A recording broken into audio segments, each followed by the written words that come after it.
Hey guys, you know, I know I'm breaking the cardinal rule of taking video, and that's putting a lighted window behind me.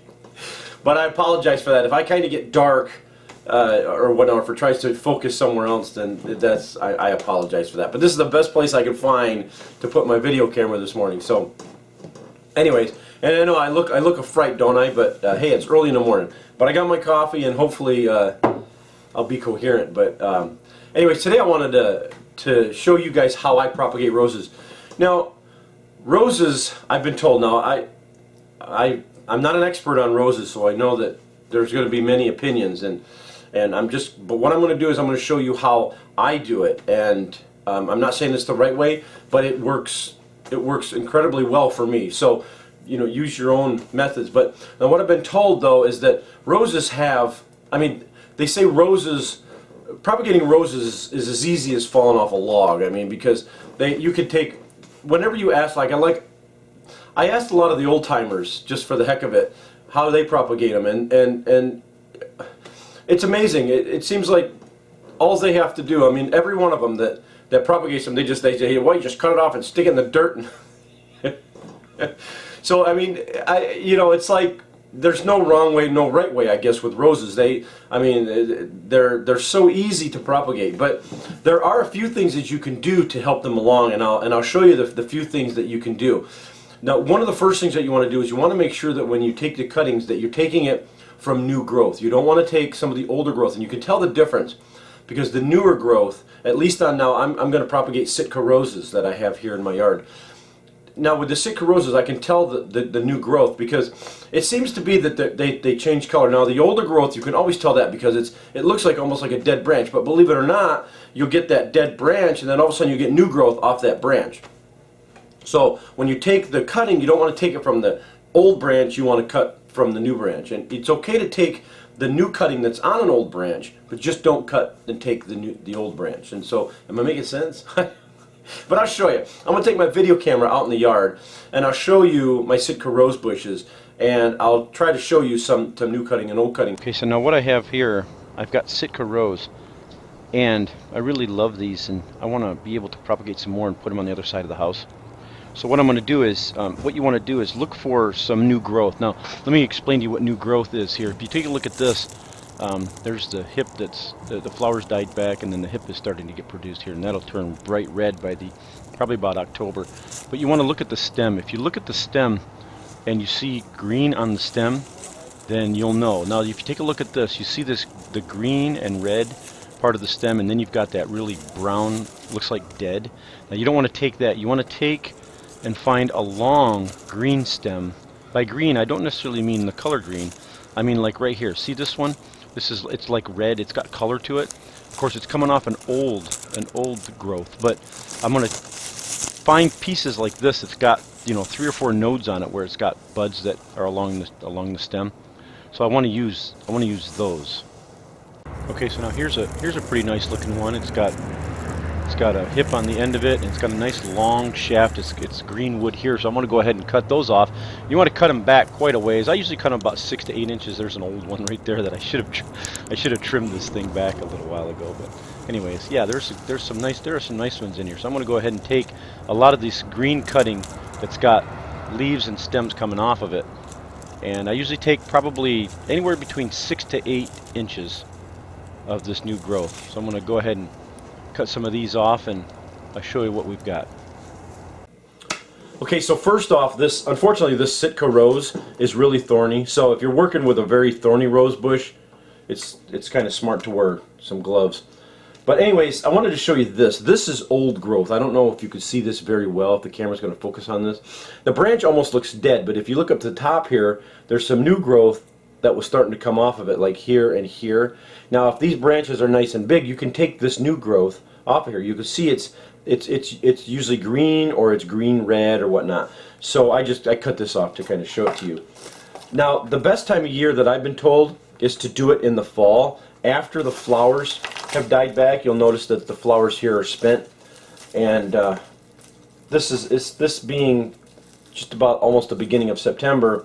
Of course, these flowers are kind of, the plant is ready to go, kind of to sleep for the winter. So now also one thing that helps too is that you'll notice on this branch here, I've got 1, 2, 3 nodes. Now again, I mean there's many schools of thought on this. I've heard people just say cut one, you know, one node off, and just as long as you've got one node, stick it in the dirt and it grows. And you know what? I've had success across the whole board. I mean, I've done it every way, and it seems like there just doesn't seem to be a right way and a wrong way to do this. Roses are, like I say, one of the easiest plants to propagate.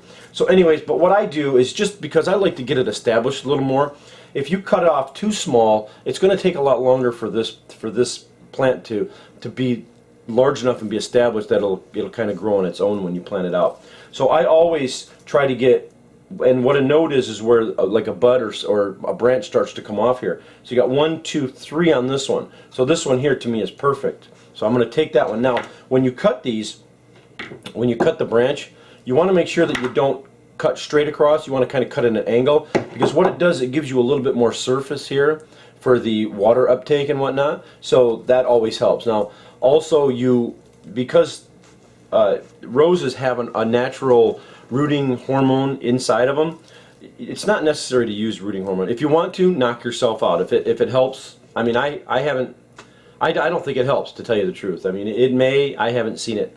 So anyways, what you can do is dip it in some honey if you want to. Save yourself the cost of rooting hormone. But to tell you the truth, I mean, this works. All you need to do is just follow the simple rules by the angle that you cut it, and mostly the time of year, and I think that you're good to go. So I'm going to do 4 of them here. Now you'll notice this one here has got a lot of nodes on it. So what I'm going to do is I'm going to strip these off. I've got a lot of branches coming off of this one here. So and then what you want to do is you want to leave some on to encourage growth. But if there's any flowers, you want to make sure that you take those off. So this one's looking pretty good. We'll cut those off. And then that one looks pretty good right there. So we've got 1, 2, 3, 4, 5 nodes on that one. And that one will be just fine. But you want to make sure that you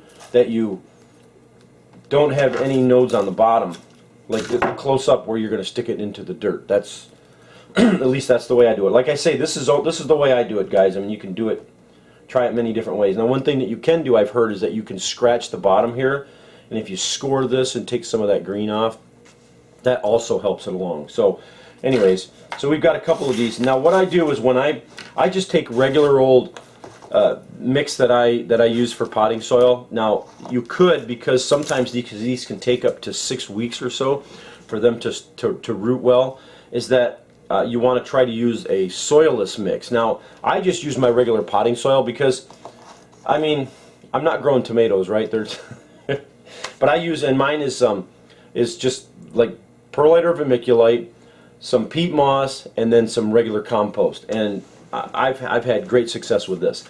But you can pretty much use anything that you want, in my opinion. Just don't bring in regular dirt in the house or bring anything from outside, because then you may be bringing in bugs and stuff like that. So I have my own mix that I make here.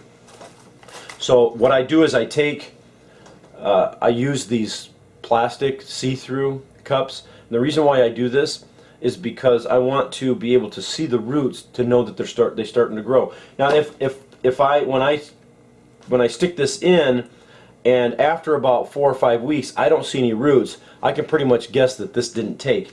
And so if you kind of give a little tug on it and it slides right out like that, well then guess what? You'll know that didn't take. So after 4 weeks or so, if there are no roots growing on this, I pitch it. So that's what I do. So I've got 1, 2, 3, I've got 4 of these that I'm going to go ahead and I'm going to cut these, strip them down, and I'm going to go ahead and give them a try. One thing that you want to make sure that when you do this, you want to keep these very well watered, and make sure that you've got drainage in the bottom so that the water doesn't sit in the cup. And then put them in a tray and keep them well watered, and within 4 to 6 weeks you're good to go. Now you can plant these out here in Southern Oregon in zone 7B and 8.